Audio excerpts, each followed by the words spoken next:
Good morning. Good morning, folks. This is Dr. John Taylor Kent here. Welcome to Awakening Israel.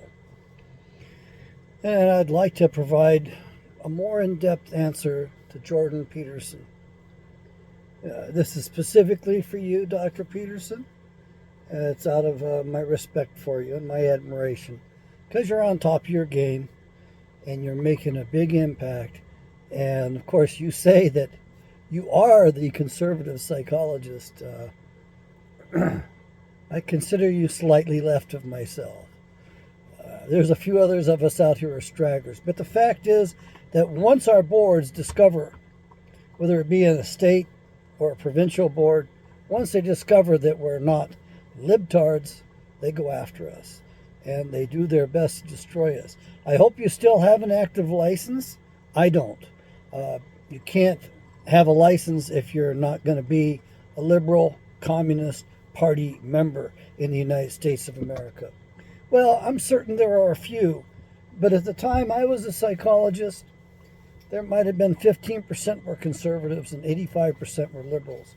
Now I think it's probably 5% conservatives at best. So I don't know what the stat is. Maybe you can come up with that for us. Now I do have a task for you, and that is I want you to apply yourself to the Bible and all of the extra biblical books available and see if you can come up with the exact circumstances under which Eve was tainted. I prefer to use that word. So that's what I'm asking if you would mind doing, applying yourself to it. And I realize it means you're going to have to study quite a bit and sit and do quite a bit of work. And you don't owe me anything. You don't have to do it if you don't want to. I just think that with your amazing mind, I'd be privileged to be able to hear what you've discovered and can bring to light for the rest of us. I do not like this reflection on the surface of the camera, so let's see if I can get rid of that a little bit. I'd love to be able to ask you if this is better, but little artificial light. Okay, what I want to convey to you, Jordan Peterson, is that you missed the boat. But don't worry, all of us pretty much missed that boat. The Bible does not open itself up readily to the casual reader. You have to actually read it quite a bit.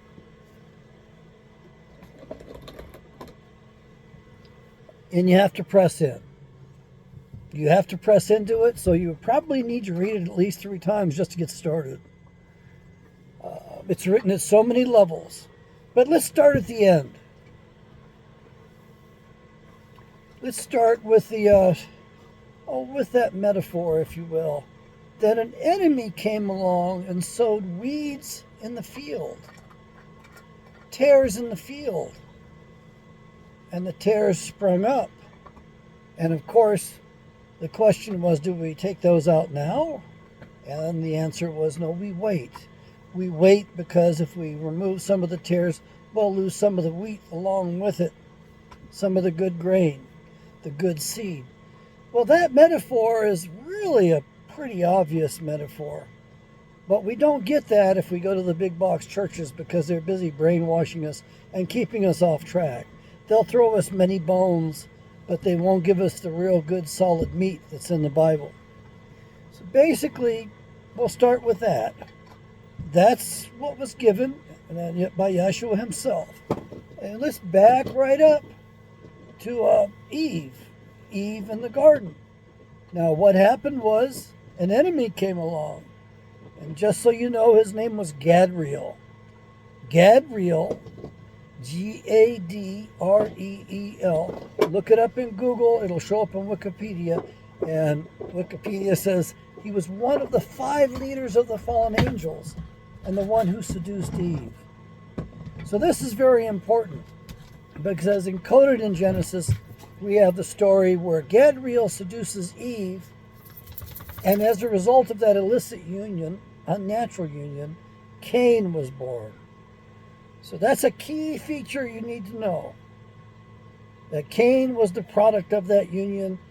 Cain was half Adamic DNA from his mother Eve and half fallen satanic DNA from Gadriel, his father. He committed murder. He murdered his half-brother Abel. Abel being full-blooded Adamic from both his father Adam and his mother Eve. That child was later replaced by Seth. A lot of people will say that's the original sin. Now, what we don't have is good data. The report in the Bible is not quite accurate enough and doesn't give us enough so that we can make a determination. Was Eve an eager, willing participant in this act? Probably so. Maybe not. Was it an act of prostitution? There may be a way in which that perspective might be valid. Was she outright physically raped? We don't have the evidence of that. It's not very direct. It's possible, though. But then may we say that she was actually raped psychologically, if you will. That she was deceived, fooled, played for a fool, and seduced based upon fraudulent circumstances. And I think that's probably the best case and maybe the best scenario. But if you can discover it, great. Let us know. So that's the one challenge and the one test. I really would love to know the answer to that.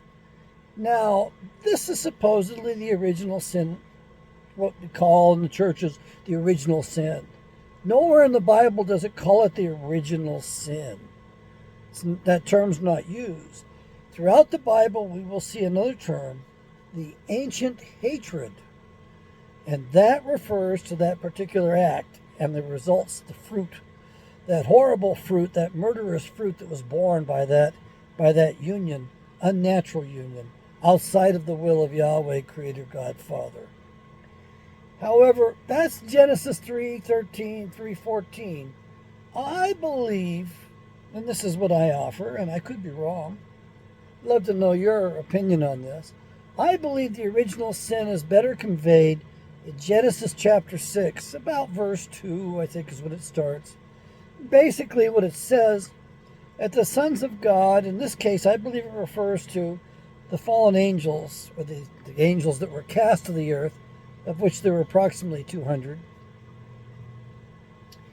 They saw that the daughters of men were fair, and they decided to take all of them they wanted for wives.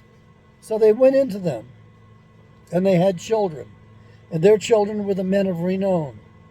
Hercules, for instance, who was Gilgamesh in the Middle East. His father was supposedly a fallen angel, and his mother was an earthling.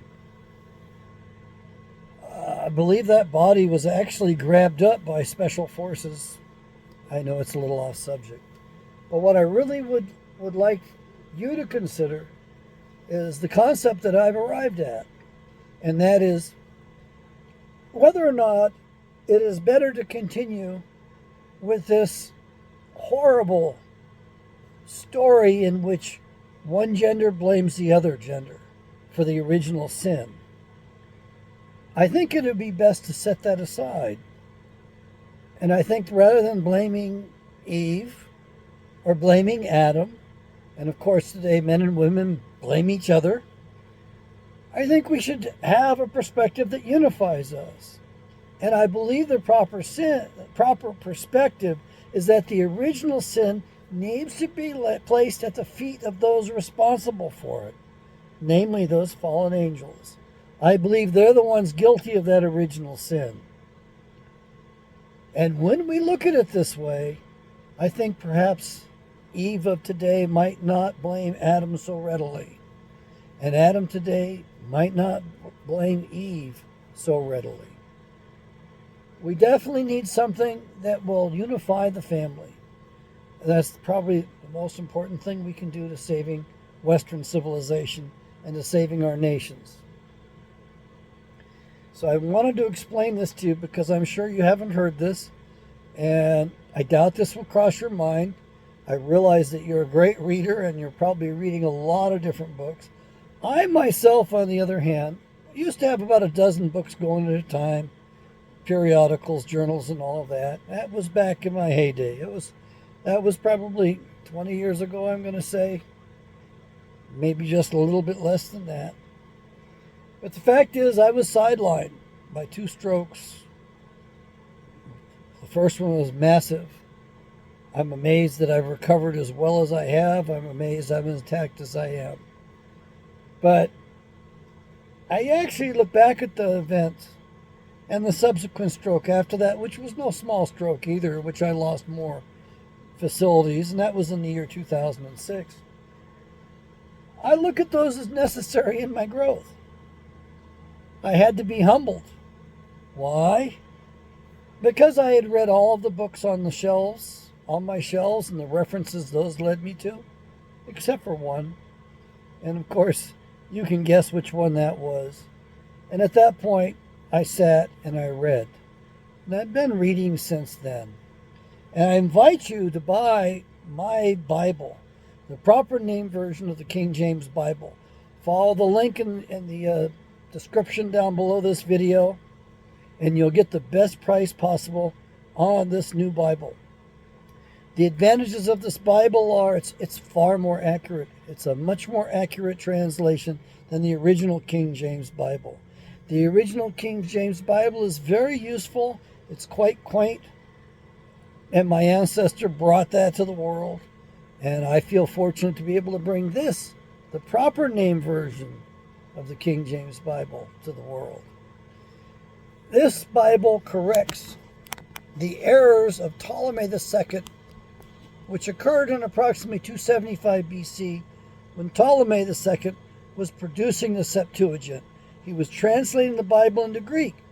Now, why would he do that? Because by then, most of the Israelites had been Hellenized. They were Greek speakers, and he wanted this book available to, series of books available to them. However, there may have been something else going on. You see, we don't know if Ptolemy II took the proper name of Yahweh, Creator, Father, out of the Bible because he intended ill or he intended good. We just don't know. I lean towards he was an Edomite. He was a member of the enemy class, if you will. He was a descendant of Cain. And that he actually purposely did that to throw us off and mislead us. That's what I'm leaning towards. But I'm not totally committed to that. Many of my brothers, most of them, have left it open, and they're not going to judge Ptolemy II. Me, I may be judging prematurely, but I don't mind being wrong. It won't be the first time in my life I've been wrong. Hope it's not the last time. I hope to live quite a while now. Well, I hope I've reached you, and I hope you've enjoyed it. This is my channel in which we cover more Bible lessons, more biblical material in nature. We don't cover politics and so much on this channel. If you want to support my channel, don't send me any money. Buy my Bible. I get a little bit of a commission off each Bible sold. My goal is to sell 1 million Bibles. Why not? McDonald's sold 1 million hamburgers, and I remember when that sign went up when I was a little boy. Well, I was probably older by the time they sold 1 million, but they did sell 1 million. I'd like to turn this nation into a bunch of Bible readers. I would like to see this Bible spread throughout the English-speaking world today. There's great importance in us going back to our roots of the Bible and discovering who the good guys are today and who the bad guys are, because it is revealed in the Bible. That's the chapter of Revelations 2:9 and 3:9. And remember, it says those who say they are Jews and are not, which means there are those who say they are Jews and are Jews. So it's not fingering all of the Jews. It's pointing to a subset, and I believe it points to the Edomites. It points to the descendants of Cain. So that's about the full story of the Bible. I know we haven't covered the covenants. We haven't covered salvation or any of that. I'm kind of an Old Testament guy. I think that we've created a bit of a false religion based upon the parchments and the scriptures, the Old Testament being referred to as the parchments and the scriptures being the New Testament. I also believe the apocryphal books are important as well as other extra biblical books. Thank you, sir, for your time. And thank you also for the hits on my other channel. I got the most views ever because I put your name in the title. Yep, I've been meaning to actually address other talk radio show hosts. I'll be doing that separately, of course. May Yahweh bless America, and may the free world once again become free.